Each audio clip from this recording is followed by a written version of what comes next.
So what's up, you guys? Just got done doing the 5 reasons why you should lower your vehicle, and now we're gonna go on to the 5 reasons why you shouldn't. So first, ground clearance. That's the first reason.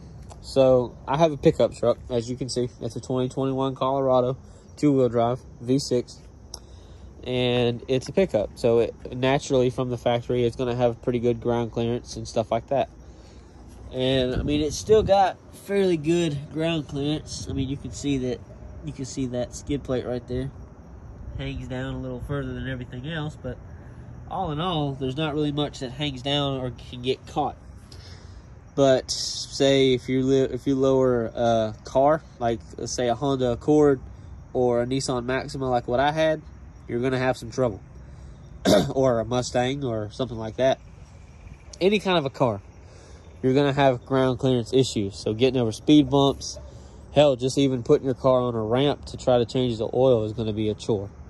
Unless you have a 2-post lift or you take it to the dealer. And even then, dealers really won't touch cars that are lowered because they don't want the liability. Unless I'm wrong, I don't know. I've never taken a car to a dealer, so I don't fucking know. But that's what I would think. But like, I still have enough room to get underneath my truck with a lift if I need to. You can get to the frame easily. I can still jack it up, put it on jack stands. I can still drive it up on my ramps that I have and change the oil. I can do all that stuff. So, but ground clearance is a bit of an issue for most people, especially with cars. Trucks and SUVs, depending on how much you lower it. Like my truck is lowered 3 inches in the front and 4 inches in the rear. So, there you go. So number 2, we're going to go with ride quality. Now, as a general consensus, people always say when you lower the vehicle, it always rides like shit. That is the case, and it's not the case. So, for example, with this truck, I would say it really just depends on the suspension type. So, the rear of my truck is leaf sprung. The front is a strut, a McPherson strut. So, the spring and the shock are one assembly. I've lowered a Tahoe, and I've lowered a Grand Marquis, which both of those vehicles have coil spring rear suspension, and they have McPherson strut front suspension. Well, no, I lied. The Tahoe had torsion bar front suspension and coil spring rear suspension, and the Grand Marquis was McPherson strut front suspension, and the rear was coil spring. So leaf springs are not going to ride the same as a coil spring. So if you're assuming that lowering a coil sprung vehicle is going to ride like shit, that's not always the case. The Tahoe that I had 22s on it, and the Mercury I had 20s on it when it was lowered, and they both rode perfectly fine to me. Now everybody may not feel the same as I do, so you get what you get, and you are who you are. Neither of my cars had air suspension, so if you want ride quality and you want a lower vehicle, air suspension is definitely what you need. But air suspension can get really expensive. You can get maybe some kits are up to $3,000. That's for but you get everything, so you get what you pay for, I guess. But ride quality is definitely something you will sacrifice. So the back of this truck is very stiff because it is leaf sprung, like I said. Because all this truck was done, all the rear is just a flip kit. So, I mean, there's still shocks back here, but they don't really, and they're sport tuned suspension shocks, so they're definitely not going to ride and be as cushy as the stock spring or shocks were. So, there you go. Third, I wouldn't really say that your vehicle depreciates when you do stuff like this, but there's not really any monetary value to be gained from lowering a vehicle, lifting a vehicle, whatever. There's no money gained from this. So me lowering this truck, yes, it would probably benefit somebody that needs a lowered vehicle. Like they live in a parking deck where they can't buy a really tall truck, but they want a truck in general, and they want something that'll fit in the parking deck. Perfect example. This will fit in the parking deck, no problem. If it was lifted, they wouldn't buy it. If somebody it was like an elderly couple, and they just need a little truck that they can do little teeny things around the house with, and go to Home Depot occasionally, get plywood, whatever the case may be, here you go. Or if they're older and they want a Colorado because they like this platform and they like the little mini trucks, which is what this is a mini truck. This is for you, and you want, like, they've maybe had back surgery, like I've said before, or hip replacement or whatever. Here you go. This is a perfect truck for you. Now, is that saying that they'll want to spend more money on it? No. They may pay you, like most smart people do, like a dealership will, and they will give you what the truck books for, as far as what Kelley Blue Book or Black Book or NADA or whoever see what they say is worth. So if they say the truck's worth 20 grand, then the truck's worth 20 grand. If they say it's worth 16 grand, it's worth 16 grand. Now, depending on the vehicle, I mean, you could try to con some more money out of it, like Mustangs and stuff like that. They hold their value fairly well, especially if they've been modified. They do pretty well. But stuff like this, you're not adding any money to it. But let's see. What about my fourth reason? What would my fourth reason be? Okay, so fourth reason is, if you're going to lower a vehicle, most of the time you're going to want to put wheels and tires on it. Well, if you lower it, you're going to have problems with tire clearances and wheel clearances, and you need to figure out the offset, like, you know, how far the wheel sticks out and stuff like that. I don't know the factory specs on these wheels, particularly on this Colorado. I'm going to assume they're a 9-inch wide wheel. They may be an 8.5. I'd say that's kind of being nice and being generous.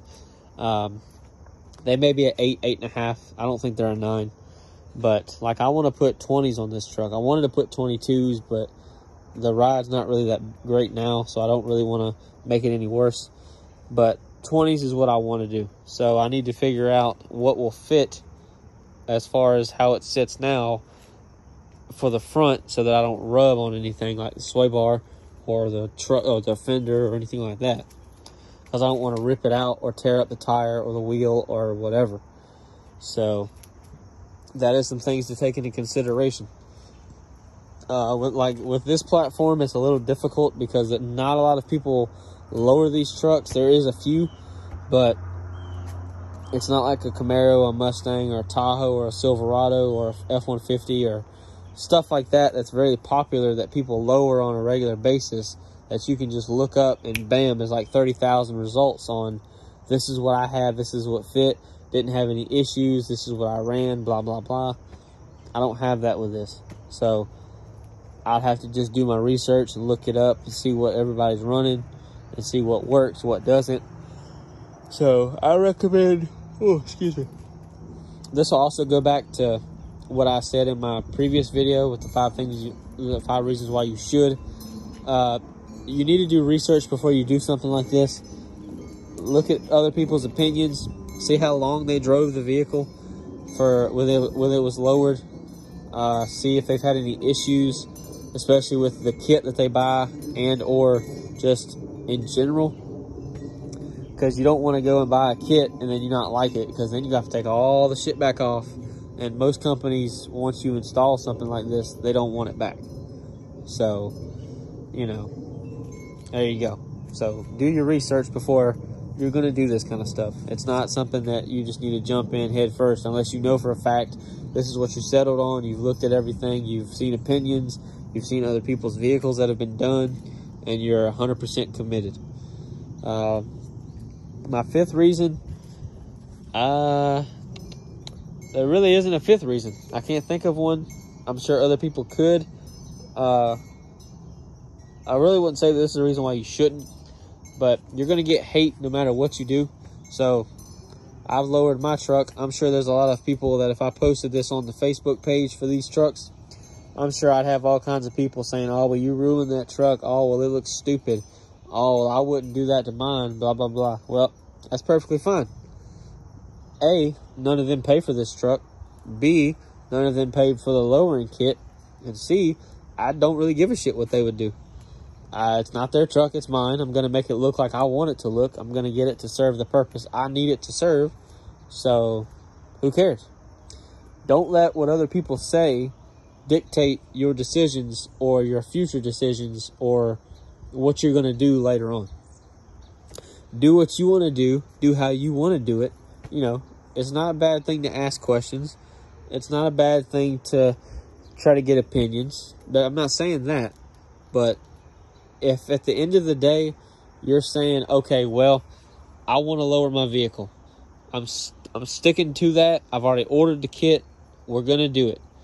Don't go back and say, oh, well, so-and-so doesn't like it. I don't know if I should have done it. Fuck that. Don't worry about all that. What you want to do is what you need to do. Don't, like I said, don't listen to A, B, and C and then worry about what B and C think. Just because A is different, worry about you. Worry about what you like, what your taste is. If you want to stick out in the crowd, hey, I encourage you to stick out in the crowd. If you want to wrap your truck in hot pink with purple flames and, you know, whatever, hey, by all means, do what you need to do. You're definitely going to get hate for it because it's different, and people hate stuff that's different and they don't understand. And it's because the way they didn't want to do it. Because it's not how they want it to look, they're going to hate on it. So, because if, for example, if you want to go and look at the squatted truck community, they get more hate than anybody just because the shit looks stupid, and in their minds, they think it looks good, and it doesn't. There's a difference between practicality and just plain ignorance, and it's not going to work. So, like I said, just do what you want to do. Don't give a shit what other people think. It's okay to ask for opinions. It's okay to look for ideas. It's okay to ask for ideas. But don't mold what you do around what other people want to see. Like, don't go and say, oh, well, I'm going to put these wheels on because he said they'd look good. Oops, sorry. Because, oh, he said they would look good. Or he said that these would look good. No. Do what you think you should do. Do what you want to do. Because at the end of the day, it's your vehicle. It's your money. And it's your opinion. So who cares? That's the only opinion that matters is yours. So there you go.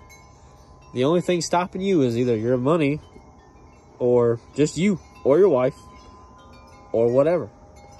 So there you go. There's my 5 reasons why you shouldn't. The last reason really isn't a reason not to. It's just something I had to say. But there you go. There's my 4.5 reasons why you shouldn't lower your vehicle. So if there's other reasons, let me know, because I don't know everything. I'm not a genius, so I do what I do, and I know what I know. So there you go. That's what you should do. That's what you shouldn't do. I hope you guys enjoyed. I know it's been all over the place, but it is what it is. You know, a lot of people seem to be all over the place on YouTube, and people still watch them. So here you go.